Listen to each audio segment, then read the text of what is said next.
Et cet invité aujourd'hui, c'est vous, Michel Goya. Bonjour. Bonjour. Bienvenue sur ce plateau. Officier des troupes de marine, historien, militaire et enseignant. Vous signez avec Jean Lopez, L'ours et le renard, histoire immédiate de la guerre en Ukraine qui vient de sortir chez Perrin.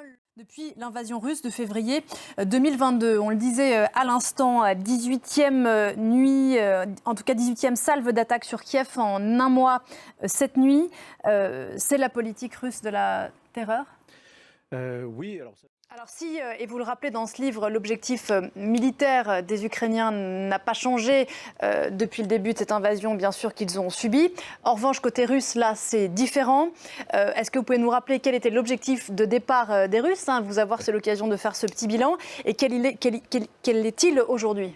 Alors, les objectifs stratégiques, ils évoluent. Même Pardon, je vous coupe. Exemple, le Donbass, qui, avant l'invasion russe, en tout cas celle de 2022, était semi-perdu pour les Ukrainiens. Et là, l'objectif affiché par Zelensky, c'est de reprendre aussi l'intégralité du Donbass. Complètement. Maintenant, du côté russe, oui, on était parti sur des objectifs maximalistes.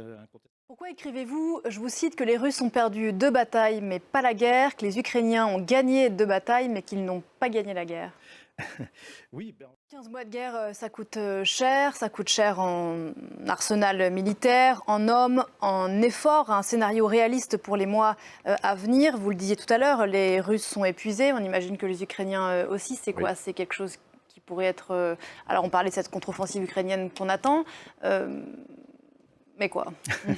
Oui, la question c'est fondamentalement, est-ce que les Ukrainiens vont réussir ou pas ? D'ailleurs, on l'a vu dans le Donbass pendant plusieurs années. Exactement. On peut avoir la même chose, mais à une échelle plus grande. Ouais. Jean Lopez vous pose des questions très intéressantes dans ce livre, Michel Goya, toujours.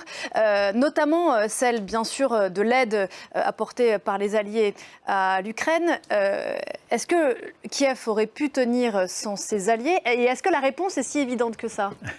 Alors, la résistance ukrainienne, elle vient d'abord des Ukrainiens eux-mêmes, et notamment de la mobilisation humaine de toute cette nation. Parce que vous estimez un tournant, quoi, après l'été dernier. Autre point intéressant de l'ouvrage, vous dites que c'est la première guerre où l'image est à ce point manipulée, déformée, fabriquée de toutes pièces. Oui, alors c'est une guerre où il y a énormément d'informations. Vous êtes bien placé pour le savoir, Michel Goya, parce que vous êtes consultant pour une chaîne d'information en continu ici en France, vous le militaire, BFM TV pour ne pas la nommer. Qu'il faille un consultant, ça dit quoi de cette guerre et de notre rapport médiatique à cette guerre ?